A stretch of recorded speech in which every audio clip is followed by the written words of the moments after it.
And Bana General Council meeting ekoso ya chese won mo ye no ewo Gomoa Fete Pentecost Convention na enumu eno mampani John Dramani Mahama ekopie mu ewa ase bi ya wode tudwa ekire mu se wo hwe omayi mu a asomo ahodo ena wa hase na sene yete ye ho ase fititi besi ne no ni kwan se ye ma osomu nchichemu ene emu nsam ne ade etiti ntemu ewo mayimu yemfa sumdwe entena no obia ntene de ase said Ebeya ebetumi aboa oman no. Our constitution guarantees freedom of religion and freedom to express one's religion. Still, neither freedom provides us a license to insult another person's faith or to incite violence or take the law into our own hands. Religious conviction must never become religious provocation. Disagreements must never descend into hatred, intimidation, or assault.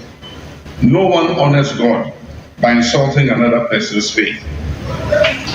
No one defends the Almighty God by threatening or attacking another human being. God need violence committed in His name. God is capable of fighting His own battles. And as Christians, we are called to demonstrate the character of Christ, even when we disagree with others. The scriptures teach us in Romans 12:18, it is possible as far as it depends on you. If it is possible, as far as it depends on you, live at peace with everyone. Therefore, as president, call on pastors, imams, and all religious leaders to exercise restraint and responsibility, particularly in our public utterances and use of the social media. A careless statement made from the pulpit or in the mosque or posted online can travel very rapidly. It can inflame passions and cause damage far beyond what the speaker intended. The projects were implemented with support from the Korea International Corporation and World Servant Netherlands with a total investment of over 13 million cedis. Livelihood empowerment achievement. Under the return and reintegration program, AG Ghana supported over 360 returnee Ghanaian migrants from several European countries with accommodation, counseling, education support, skills training, and livelihood assistance. The program injected over 37 million cedis into economic reintegration activities to support and sustain individual returnees and their families. Through the child trafficking, marriage, and exploitation program, 100 vulnerable girls receive vocational entrepreneurial skills training in bakery, beauty care, nail fixing, pedicure, and manicure, and business support skills. Public sensitization campaigns targeted security agencies, traditional leaders, media personnel, and religious leaders to combat child trafficking and unsafe migration. Yet one some so omeyi aso ye hwe ngumeso so ene Ghana Education Service nyina HSA watchmanfo nipa mienu ya ban abo won pa wo mo ewen e wo Bogatanga Girls Senior High School e Bogis ye wo mentifie poemantamu aban sani monimu yo mo nkotene fi ye friend say interdiction no ebi kwadu e de abo mo ne say wo mo afabro nya ho ne ewen kokko be ma ye de maya bebre agya no a wono na ewen gate enna adesuafo a sebe empanyin ni mo adi dem ananso se enioma atochew kakra ewo nipadua ho no enna wo mo afaso enna wo mo de ye maya ne basabasa nti ene ya che wo mo ama wo mo anya asem amane bone kire se security fo emienu yi aposifo adoa wo mo ye amene wo kase wono mo ewo aposifo kokomu a wo mo kwaboa ama enhwehwemu mapa etumi akoso na eye Ghana Education Service nkrata wono mo ede aba abonte no wo mo kire se ewrano a aba betodwa se wono mo de wo mo nsa akeka no obroni beka se sexual assault no wayade ya sada no mpo a asem no esiye no na wa fedro enu nti na wada ho a waye mmere ene se ebetu to odwa se wɔchemaifo emienu wɔmo ede wɔmo nsa ekɔkeka no nanso ne nyina mu no aposifo eye nsɛm ne mu enhwehwemu na no achi Ghana Education Service kyerɛ sɛ wɔmo de kokɔbɔ ede ma wɔmo akyerɛkyerɛfo nyinaa sɛ wɔbi biara ɔyɛ kyerɛkyerɛ ni enhwɛ sɛ wɔbɛti nani ayɛ adwuma na wagina Ghana Education Service mmara so ede ayɛ adwuma ente saa na wokɔyɛ bibi a eni kwan sɛ woyɛ a wɔnso mmara ene obedi Yetwa ensam no eso na yeba asante mantemu menhia ha ya arehosam a esie ene se ene ewie yi beye se donku pepepepepe ene beto odwa se eja ato eye dan bi mu a eye 3-story building na chesa abronsan ya yesi ato asomiensa ene eja to mu ewo menhia ye no ebe menhia ba ya sabia na amanebo chese se ne eja ne si ba ye no na ano oden ye papapa nanso nyame ncha de ade a fire service 40 mi ebe ho a wo mo beye adwuma se ne wo se wo mo eye no na ensem yi yenkotie mu nchemu se eja to bia ha enti esan se ye engineer wo menhia no yenya prom kakra wo ntin ye fire engineer wo asokoro bampon ema ene baaye enti odu ha no ohun se ne se na eja no ehyefa no enya ade a fire engineer ba ko betumi aso ano enti officer in charge na ma yasoti ye control room enti ntempa na no ye satisfy ye fire engineer e wo kan west campus fire station no so ebaaye enti on baaye no ye so mu ekonya nti emra duba kopa ho emre eduanan no ena yedi eja ne ba ana control enti se amenyo kase die ohun se eja no yedum no kura awie nya betumi aka no me hwe enyoma ahye na efie na nkasa no edan a ewo mu ye eduanan nan but emu duba ko ena eja no etumi ese emu nyoma no enti ye modern bo ana se ejuma ye na etumi esevu 33 out of the 44 rooms na ewo fidie mu ha no enye casualty bia ida yebusu ye hwehwemu isi enu enye hu kwan a anasa ade de eja na ba ye se hu a ye matiefo aso ate very very dangerous e ba no na car ya wa ba kope maybe some say car no e free info mo siki askware mampo no kura me ba no ma hu se senior efie no no car ba ko de emboa enti e free regional e no mo de car ba ko e ba e be count so far the say no me say aba from kakra yentimi ya assessment this am eboa yumbre ye beba ene e china no pa enti about the assessment there ye be chro na e akwa ma aban no say the e ba no yentimi nkahwe ye mesro wa chese umbre ho na unso na umboa bi because aban no oba ye assessment no kura wi anya ni na otimi ye e bia nso obe ye nso a e be take it time be 2 to 3 months ansa na odi bibi aba and the odi ba no anya ni na be so because who sha if you read there so nipa o mo fie no o mo don so aba be ni de o sha roofing sheet no yina ahye na ya hwe the interest aba betimi aye ahamachi enipa bebre no ani ti ye na chese sum aduru oman no mfiti aseni enim se ye bro no ayete so nko a afei wo pie frifie ye ba adwuma ahamachi wo na mo se se na enyem area nko a mro no ahodo ka ho na ebe kumase afei na etre na ekokumase achi asantemamu aye beti ye se kamia ye se na Ghana fa na nyina ba bia akoso motade ene viare esum Ghana nyina esum ni bi eduru ho ene da isuafo a ohwe ahodenie ene ogbo ade bobre twa ye ho hyemche energy and green transition minister Ura Jinapo Dr. Wakasa na wakudwuma bi ase ene PURC Force Office Complex foforo ma wakobia no ne kokasae e no fa so de bon komo kire Ghana fo mu se de esi ye na nye boapayo na emom mfidie ne de ye adwuma ba akobia age ne ho kakra bi pa be kokofa asem e de aba mpanifo agina so aye ho nsisi ankane no asan ababio ya oda hemache da suom kane adum a ekoso wo my Ghana mu aka ho bia ma great company for the abetuja say ya kase how bia ba koso mu voter transmission line ho a enam so ama osoafa wo hwe ahonene ensem so John Abdullahi Dinapo edi ababetuja say o my Ghana ade se nyina enya abotoye mu ne anum so ntwen o pa efise eyampa se ne great kofo kano na ayese mpanfo be ye nhye emienu ba ko ne se obeduma koso mu transmission plan no sumensia na waye nsiesie anase obepe kwan bi de afa so na ye adwuma animanim ya na no ena na yimpanyifo ama engineers gusu ye adwuma moma na ye adwuma nkakra se be ye o Ghana ebenya nkane a de aye wonwuma ahodo. Had a period of some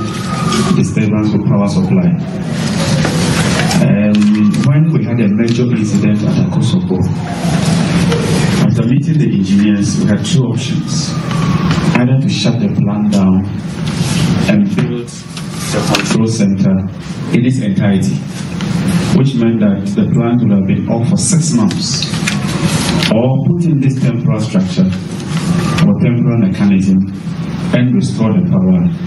albeit knowing that it will be a bit fragile. As minister, I had a decision to make, and I decided that we should go by a temporal measure whilst we put in place a permanent solution. And so engineers working around the clock have improvised a system to supply power from Akosombo. And for some months now, it has largely held. But because it's a temporal measure, occasionally when there is some frequency disturbance, it takes off Akosombo immediately to protect the system. And we are aware, and I did explain, but fortunately, the work that is being done to build the center or the control room is expected to be completed just next month. And so I would appeal to Ghanaians to be with us. It hardly happens, but once in a while, when you have a major situation, sometimes even brand new cars, you get some challenges here and there. But let me appeal to Ghanaians that please bear with us. It was a very complex situation. We needed to think outside the box and come up with an innovative solution to hold power stability. It's true, today we had about 1 hour outage to about 1.5 hour outage for some parts of Accra and some parts of the country. But I can't compare that to having 6 months of Akosombo perpetually down. And so in as much as I feel it's when you have even 1 minute or 1 second of outage, this phase is just a temporary phase. I'm sure that by next month we'll switch back to the original plan and we'll have a much more resilient power supply situation. I'm only happy to note that despite the challenge we had this morning, GRIDCO has largely restored power to almost all parts of the country. And those who haven't gotten power yet, I can assure you, it's very temporary. I mean, it will be restored. Yedi ni tiremu ewo bosomtwe mensi no emu eye putuoja krobi ade Jamestown ewo putuoja ho ena omanfo wo mote ho wo mani abre ya wo no ekasa esu twedwadwo wo mo kire se na no dumso ye ekoso ya enam so ema wo mo transformer SA na fe ebeye se na wotwe ba akoko mienu munie transformer ne ho nsem kra de ye nkebiem enam so ma wo mo ho ka ne ho nsem ayebie ho no ma fe nka ne ya na wo mo de twinsuo enti ama nsuo nso ho nsem no aye dene amomo pa Jamestown ewe putuoja bosontwe mensinimu ena migine no manfo ha na osra pan yisi gise wanada roma omra no mesesa won transformer asem fama womu esanse ensuo wa ha nyina omode light na pompe transformer ni yesi amadwuma omode light di nyina ayadua ma onto omsra ban se na daroma onhu omobo no onye on light na fama wo how the brother say one you need light nso na die bibia na area ha se nyina no de ha dwenkura titu say efie wo ha no nyina no obia nso ayetwe idea yim sisi an edin pa abura we uba nan edom eguso anadwo sisi nso na samu eno ne hawa e wo ha se ntinso ho asam de eno de ade ba ko ji se de aka de wa obehu sania sitie sania light ni oh ye yetire ye twi ye boy ye sopon ye bibia light ye se amaya o how be bure ye bedroom ma bia ne sa oba na me da hwe ye me ba eduma ko bi frɛ obi ka ken so oba be washinity so san light ni ti amaya ne o how be bure nsuo ni na ho aye den amaye to how the film be pan Baka chom say esre ma munye bibi mfa ho man enye sai sense enye adwene bi ye beba na ebetena ha saa ade san enso ye hu kwan ensa be fa so akoya no ti esre mpeni fo so mi hu ye mo eno a me so me ya mole kakra kakra se de abro me so me nya kakra to bi enti ya ma na ye de esiri ho na ni nyina ya ma isisi fo ho ma e fa sei so ko he dai ma ko hihi enyi bi ato ba ti mole ni ayi mole no de ase no eyi bi atogu na de ansa na ekoya me yete se no akra wo mka so ma be so nya koya mbi ne sisi fo medi na ansa ne anto a na so pampan bu ma obi emeto emaye na nsuo so a we ton so fridge no so wani mu ha say sani yani na so say BBC ti edum prekope ne sai nim sa ade eche ye be ba be so ahwe ni ma o ma me so ade eche ya me so if di be 4 days a day kono say nam na satia say ti me dia said me fa to so the how be braba onim say han say first was like say what am say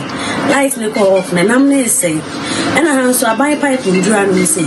to be the light in the connecting you say yensu ebule da han so a enyina ko bura ba ko amanfo na kosem e na wate wo wasom no odwoko banana etwe free enemy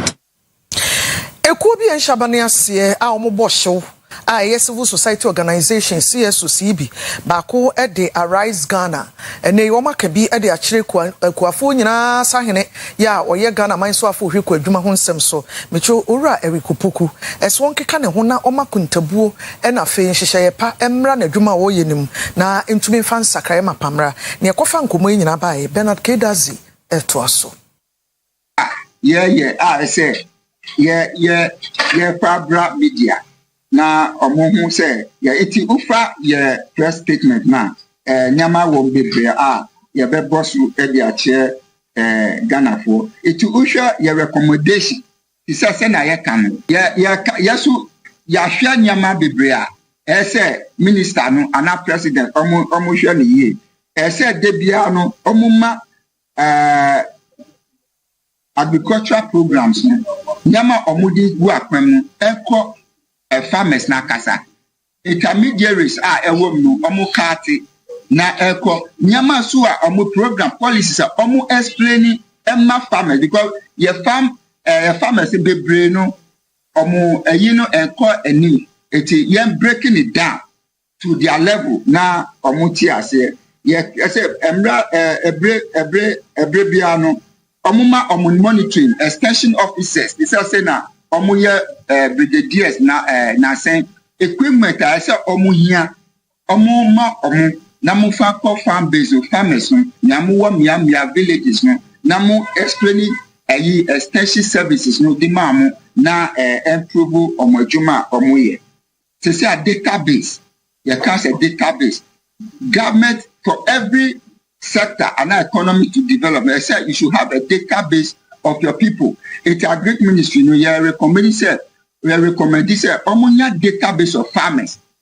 including the commercial farmers, the pizza farmers, everybody. Now, who was our database now? And no na ebeboa de biano na who share database. Near I said the BI said Yamako, the BI said policy near strength. Now, but only database are untimi and yet she untimi and develop. 5. Improve access to affordable agricultural finance, especially for smallholder farmers and young agribusiness entrepreneurs. 6. Strengthen agricultural extension services and provide extension officers with adequate logistics. 7. Improve agricultural marketing systems to guarantee farmers reliable and profitable markets. 8. Invest heavily in storage and agro-processing to reduce post-harvest losses. Give women and young people a stronger role in agricultural program. 10. Institutionalize agricultural reforms let me take that again. 10. Institutionalize agricultural reforms so that successful programs survive changes. I was your voyage to Akasi Bono so na end of service farewell ceremony ekosom Edema Hajia Aisha Nantechiwa Boache headmistress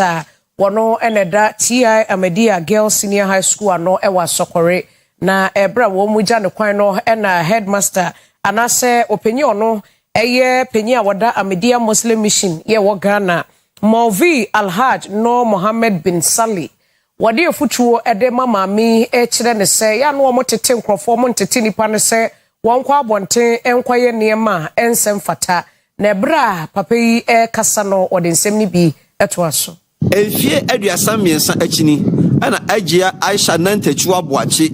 oba TI Amadia Senior High School Secretary for Penny ode dwumadi eba wieye ama mpanifo ya kwankogya som atimi eja ne kwan abroad na lekire eba wie no dwumadi na se no adofo teacher fo omo no ko school school fo na abusuafo bokura no eba dwumadi na se enimu no abusuafo ne di enimu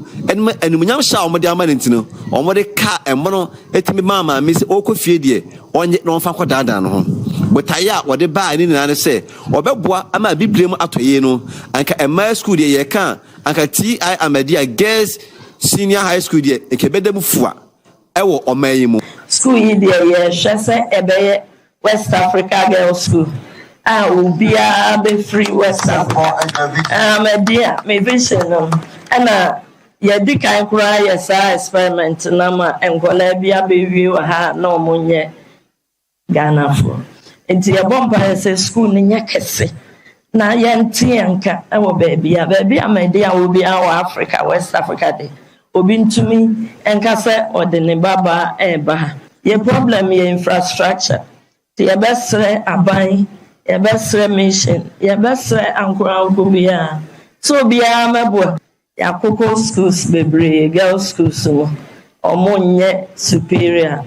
enchenye a school for mo ha da bia de meka no monye mo honsu ade ene de bema skaneni hia ne ayepe eya adisia enti monye mo honsu ade na mon dache no enye kama te se de bia ye ka kire mo ye kasa so a mo mama aso nkofem na monti na nyame nhyiramo dache Movi Alhaji Mohammed Ben Sali anso oba Ahmadiyya sumkruni na mu a wono ene edano. We do not establish our educational schools for the purposes of evangelization. No. Our prime concern is to ensure that any Muslim child who finds his way or her way into any of our schools, lives in the school, studies in the school, and completes and leaves the school a better Muslim than he or she was at the time that he or she gained admission. Our preoccupation is to ensure that each and every Christian boy or girl who finds his or her way into any of our educational schools completes the school and goes out successfully, and also a better Christian than the Christian she was at the time that she gained admission to our schools. Yeko epoemantam wareku simbie si chebi ya ewo ebuakwa ewo epoemantam emu na abrante bi a wadi mfie do no nsia ye friend Julius Agbeko yesi sojafo bi abro ne pasa ewo chebi ho na adekro no asem ni si nura yeso waso dem na miso nya telephone call na baby o network no aye basa kakrenti no ntini pakro nka odi phone ni free aso dem ni mpia bonten so obepe baby agina na watie ni pakro a wo frɛ no pe na asemi esiye abobo ne funfuna mpasa ni nua ba wono ne so ni mode ne call ayaresabia odi comfort kunama oni ensem twefo twetwe nkomo no odi tudwa sei odi na kwa ayaresabia na nso sɛ de ade na ye no this oto aso gye ayarehwe wakoba prosifo ama na de ya wo twen sɛ mo bema ne kwan na asem no baby ebekono prosifo edimu amane aba Julius Agbeko ya asrafo yi aburo no no wone Oyerepa ensemhwerefo edi nkomo en wodi tudwa ekire mu se asrafo no kire se we video wo mo nanso Julius kire mu a entesa na emom no wote asore dem na wo bi frɛ no enti na wase okwa abonte na okopeke de call no na Julius kire mu a ebra wode ne phone no eye call no na asrafo yi ebe no a wo mo kire se wo record wo mo nanso Julius nso ekire mu se nyade a o record na emom oye ne call nanso asrafo ye ntie asɛm a Julius eka no en wo mo etisi ni so esibam no a na Julius kiremu a na chi nyina papai wo mo pira ne papapa wo mo wieye en wo mo je ne mobile phone no nso edi free ni nsɛm a ye ka se Julius eda ya sabia ya woje ayarhwe te answer fa phone bra adan ya mi video no ti me pia bonte me ka so in video on my receiving now me nim so doing some fresh site ho na ama mo hint no madwane o sedan me fa bonting apie the phone man cross dabi the window nim and oje phone na oje password and say or heso means meaning say me na hwe me the password and ma no ma o glance it through or heso we hu dey also and na hu videos I guess circulate social media and I say aden no so me phone so I'm so we dey nya no nti na o G phone anyway say me kasakura na ne boafu and omo twen me de me kwatana fitness so tana for mode o ma ba se kabo ka se dem bobo me tri ho ana o G phone so o gohwehwe so aba omo ko fitness so a omo ba ye so twen ye ne asori for twen o ba ye na sorry phone bi enra she se nko mo ne ko omo ko play na akọ the phone ama so that be me fa 5,000 bra se jibase asendi asemaji phone ewo krom na me nyanti ese me nya call say ya bu me nua no na me rush be fie me ba na chia papa ti me bisa na say na hwa na ayo so no sa so just for agini phone asambo na kan na me say dabi o so mo fa 50 million blambaje phone na me say ne yenko police station ti ekwo police station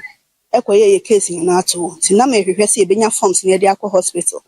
ye hwe anim sa o mama ye forms ti ekọ hospital ho no ye koye no ye kokan ya asam kire no mo say age police for na ma ye forms ay de beba hospital ho be this as o mama ye forms ni so mo ma ye edro kakra na ye bae ti enne ye be ko police station minim de enti a say ya ma ye forms no ye bisa so ma fa ma ye ti mi stress e o mo mo aye ene ye di nkomo na special report nkomo aye die ene se ye be kai a There na watching mienu mu enie ene beto odwase wosofo a woneda Glorious Word Power Ministries International no Apostle Dr. Isaac Owusu Bempa ba bekeka nsem bi e de afa MPP amanyokuo no ho na owie no wode enuaboro e de to aso ene wo kire mu se 2028 Ghana ni bia obebo ne ho musuo e de ne kokromoti power bekwa akotim so e de ama MPP amanyokuo ni de obebu wo mu dua mako dua bobenye obi a obeto aba ama MPP amanyokuo no nenam so ama yamare bofo ehwefriye etisi mountain ne ene Ghana for kobo nkomo no obisa wo se edue ya Owusu Bempa boy ebeja wa yemhihie ama yekoto aba wontoma MPP ana wo de seteria MPP no a na ekoni ntie wo nsemo odi tudwa MPP no ne aduonu nwotwe mu na Ghana fo nyina ebekwa akoto aba na yeyi omampanin foforo na de otiso yi krai se ebesan ato ama na abatuo ni mu na Reverend Owusu Bempa e kire se wa obeto wa aba de ama Dr. Mahmoud Bawumia wa kese wo akase ufiefo nyina the Oyerepa special report e bisa se sa asem ni ntie bebo hu ama abeto aba ama Dr. Mahmoud Bawumia wonto ana ono nyanyame ontime no me wa no me ni fiefo awi abenu mi obi enye onu nti na mento aba na me nkire de meto aba ama no nti onu wontimi nka se obi to aba ma mu bawomi a obenu mi wo wanu me no ho awi no amenu anu me ni fiefo ye beto aba sa mento aba akora wi nti mekwa akoto mejinam didie mba akoto o ya ma aye se obi wo ho a ebebo ni hu se won koto aba na bia NDC befa ho me ye MPP ni mapade me ne me yire ne mabusua ene me fiefo kampa me ye nyina ye beto ama MPP we dey mo hu kura no me na ba so no me be no me efre he yesidu abo bible ka ni amo eni nyina so no enya adwuma yensai ono ana e ka fi ni mu ye ya obi ni ade bi ne wonu mo o ka de ahunahuna ni pa bi ba enya me mo mi hu efise onye nyame nyankopon na o ka ebem ono na wo sha ejina enu nti no de waka ne de keka fadie moguo nyame na hwe ye nyina yeso de adwen se ye beto ama no emfa won no de ono wo keka no ono de na adwen na wo kire bemba onye nyankopon onye nyame se onye nyame dwuma wo hwe su enye nyame dwuma no onye hu free politics no enye ono no be kire de obi enye semi NDC ni kwa kadwa ode wayi nato abama Bawumia because sofo nyame asem na oso ka niku aso be ka ye politics ewo bedwom onye nyankopon timi metuma ama Bawumia onu mi ni masefo onu nasefo bi dikai